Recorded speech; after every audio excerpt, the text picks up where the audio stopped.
মানে আমি হলাম বাচ্চা হাতি, আর তুমি তো আমার খালা, তাই তুমি হলে একটা বুড়ি হাতি। ইয়ামিন, এই ল্যাপের বস্তা থেকে বের হও, তোমাকে আজ গোসল করতে হবে।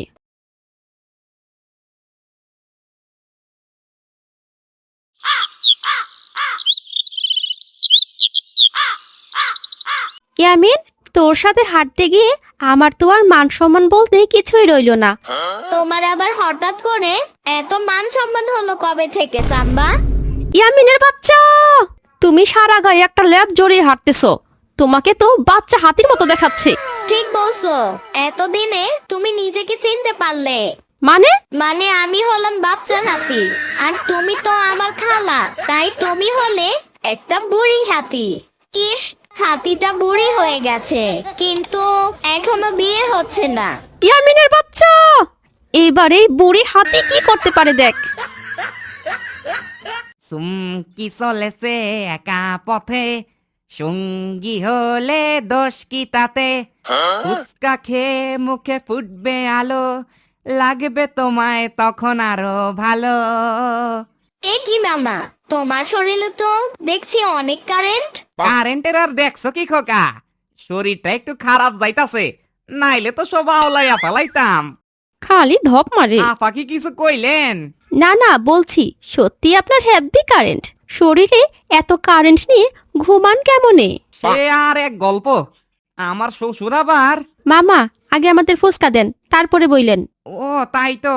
মামা, এই কাঁপাকাঁপি শীতের ভিতর আপনি এতটুকু একটা জামা পরে আছেন, আপনার শীত করে না? কি যে কও না তুমি ভাগ্নে, একটু পরে আমার চারপাশে সুন্দরী সুন্দরী আপারা ভইরা যাইবো। এতগুলা আপা চারপাশে ঘোরাঘুরি করলে কি আর শীত লাগে? গুড আইডিয়া, ফুসকা দেন মামা, মাথায় বুদ্ধি আসছে, পেটে ফুসকা পড়লেই বুদ্ধি বের হবে। বুঝলি, আজকে 10 দিন ধইরা ইয়ামিন গোসল করতেছে না, আজকে যে করেই হোক ওকে গোসল করাতে হবে। ওরে কি গোসল করামু, আমি নিজেই তো 15 দিন ধরে গোসল করি না। কি বললি? কই না তো বুবু, আমি বলছি যে শীতের বেলা প্রতিদিন গোসল করলে শরীর মন দুটোই ভালো থাকে। শুনেছি বরফ গড়া জল দিয়ে গোসল করলে আরো বেশি উপকার হয়। তাহলে বেশ তো, ফ্রিজে তো অনেক বরফ আছে, আমি বের করে রাখি, তুই ইয়ামিনের সাথে নিজেও গোসলটা সেরে ফেলিস। আবার আমি কেন? আমার বরফ গোসল লাগবে না।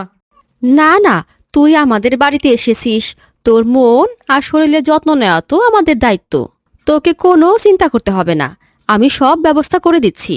ধুর ধুর, কেন যে বরফ দিয়ে স্নান করার কথা বলতে গেলাম। এই শীতে বরফ দিয়ে স্নান করলে আমি তো আর বাথরুম থেকে বের হতে পারবো না, সোজা উপরে চলে যাব। ওরে বাবা, আমার তো আবার কাঁপাকাঁপি শীত লাগতে শুরু করছে। তাহলে মনে হচ্ছে তোমাকে একবার দৌড়ানি দিতে হবে ইয়ামিন, তুমি দৌড়ের উপরে থাকলে তোমার কাঁপাকাঁপি শীতও দৌড়ের উপরে থাকবে। সাম্বার বাচ্চা, আচ্ছা মামা, ফুচকা গুলো শীত লাগে না? ওদেরকে তো তুমি শীতের সোয়েটার পরাতে পারো। আমার মতো ফুচকা গুলার গায়েও হেভি কারেন্ট, তাই অকর শীত লাগে না। তোমরা এখানে পুরো একটা কারেন্টের গোডাউন খুলে বসে আছো, কোনোদিন না শুনি ফুচকা বাদ দিয়ে কারেন্ট বিক্রি করা শুরু করেছো। তা মনে হচ্ছে শুরু করতেই হইব। এই ফুচকা বিক্রি কইরা আর মান সম্মান থাকে না। এমনিতে সবাই বলে মামা আপনার হাতে জাদু আছে, কিন্তু ফেসবুকে যা পোস্ট করে, সি সি সি সি সি সি। ইয়ামিন, এই ল্যাপের বস্তা থেকে বের হও, তোমাকে আজ গোসল করতে হবে। আম্মু, তুমি মনে হয় ভুলে অন্য কিছু বলে ফেলেছো, আবার একবার বলো তো দেখি। আমি কিছু ভুল বলিনি, যা শুনেছো তা একদম ঠিক, আজকে তোমার গোসল করতেই হবে। ওই কাঁপাকাঁপি শীতের ভিতরে গোসল করলে তো আমাকে আর কেউ রক্ষা করতে পারবে না। এটা আমি আর সাম্বা বুঝে নেব, আজকে তোমার গোসল করতেই হবে, এটাই আমার শেষ কথা। বাথরুমে আমি 1 বালতি পানি তুলে রেখেছি, তাড়াতাড়ি যাও। আম্মু, পানির অপর নাম জীবন, তাই না? হ্যাঁ? তাহলে শুধু শুধু কেন এক বালতি জীবন নষ্ট করবো আম্মু? এমন একটা খারাপ কাজ তুমি আমাকে দিয়ে করতে পারবে? সাধারণ পানির অপর নাম জীবন, কিন্তু তোমার জন্য আমি বালতি ভর্তি বরফ গলা পানি রেখেছি, ওইটা তো আর কোনো সাধারণ পানি না, তাই এ নিয়ে তোমার কোনো চিন্তা করতে হবে না। আমি শেষ আম্মু, আমি শেষ। সাম্মা, আমি শেষ। গায়ে পানি দেওয়ার আগে এই অবস্থা, আজকে তো তোমার কপালে অনেক দুঃখ আছে ইয়ামিন। আমি গোসল করবো না আম্মু, আমার শরীরে কাঁপাকাঁপি শীত লেগেছে। তোমার জন্য 20 মিনিট সময় আছে। এরপর তোমার মামা আর তুমি বরফ গলা পানিতে গোসল করবে।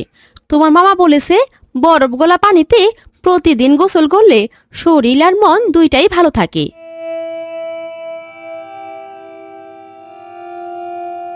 ওই মামা উল্টো পাল্টা কথা বলে নিজে তো ফাঁসলই, উল্টো আমাকেও ফাঁসিয়ে দিল। যে করেই হোক কিছু একটা করতেই হবে, তা না হলে ওই বরফ গলা পানি দিয়ে স্নান করলে আমাকে আর কেউ রক্ষা করতে পারবে না।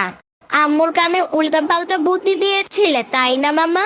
এবার দেখো তোমার কি হাল করি। বাথরুমে আম্মু রেখে আসা বরফ পানি ভর্তি বালতির জায়গায় এই গরম পানি ভর্তি বালতিটা রেখে আসবো।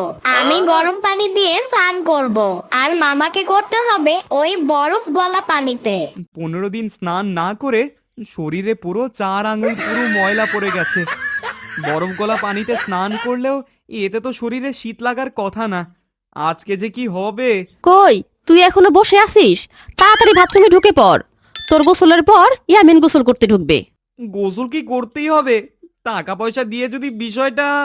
কি তুই আমাকে ঘুষ দিতে চাচ্ছিস? এইটাকে কি চাকরির ইন্টারভিউ পেয়েছিস? তাহলে তো অনেক ভালো হতো, অন্তত বরফ গলা পানিতে গোসল করা লাগতো না। হয়েছে, আর কোনো কথা না। বাথরুমে পানি রাখা আছে, তাড়াতাড়ি গোসলটা সেরে ফেল। ব্যাস কাজ শেষ। এবারে আম্মু বলার সাথে সাথে আমি বাথরুমে ঢুকে এই গরম পানি দিয়ে গোসল সেরে ফেলবো।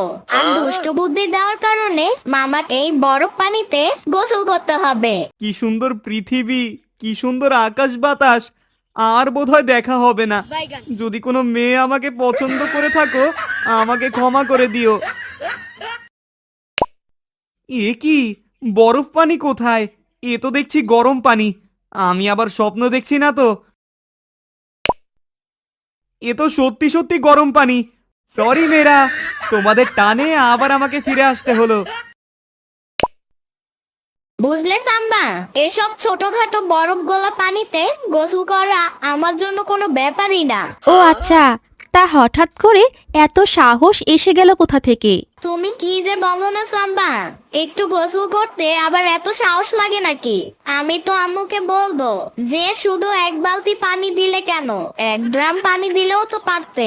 ভালো তো, তবে 1 ড্রাম পানির দরকার নেই। তুমি আগে ওই 1 বালতি পানি দিয়ে গোসলটা সেরে নাও, দেখি তোমার কতটা সাহস। ঠিক আছে, এখনই দেখিয়ে দিচ্ছি এই ইয়ামিন পালোয়ান কি কি করতে পারে। যাও যাও ইয়ামিন, আজকে তো তোমার হচ্ছে। আমি বরং ল্যাপ কাঁথা তৈরি করে রাখি, আজকে বেচারার খবর আছে। আমার আর এত চিন্তা কিসের? একটু পরে কষ্ট তো হবে মামা, যখন গায়ে বরফ গলা পানি পড়বে তখন 14 গোষ্ঠীর নাম ভুলে যাবে। হা হা হা। তাড়াতাড়ি পানিটা ঠান্ডা হয়ে যাওয়ার আগেই গোসলটা সেরে ফেলি। আরে বাবা গো, মা গো, বাঁচাও গো, শরীরে সব কারেন্ট নাই হয়ে গেল গো। কি হলো ইয়ামিন, তুমি এমন চিৎকার চেঁচামেচি করতেছো কেন? সব ঠিক আছে তো? সাম্বার বাচ্চা, তুমি আমার গরম পানির জায়গায় এই ঠান্ডা পানি রেখে দিয়েছো, আজ তোমার হইছে।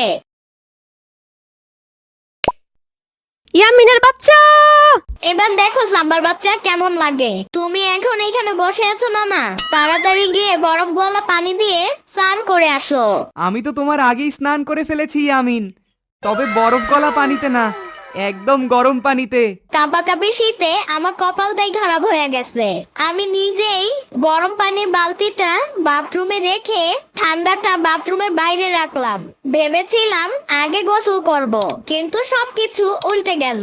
এখন আর কি, ল্যাপ গায়ে দিয়ে আবার 3 দিন কাঁপাকাঁপি করতে থাকো। শুধু একা কাঁদবো কেন, তুমিও যাতে আমার সাথে কাঁদতে থাকো তার ব্যবস্থা করে দিলাম। ইয়ামিনের বাচ্চা, পানি বোধহয় তোমার গায়ে একটু কম দেওয়া হয়ে গেছে, তাই না সাম্বা? আমি আর একটু দিয়ে দিব। ইয়ামিনের বাচ্চা।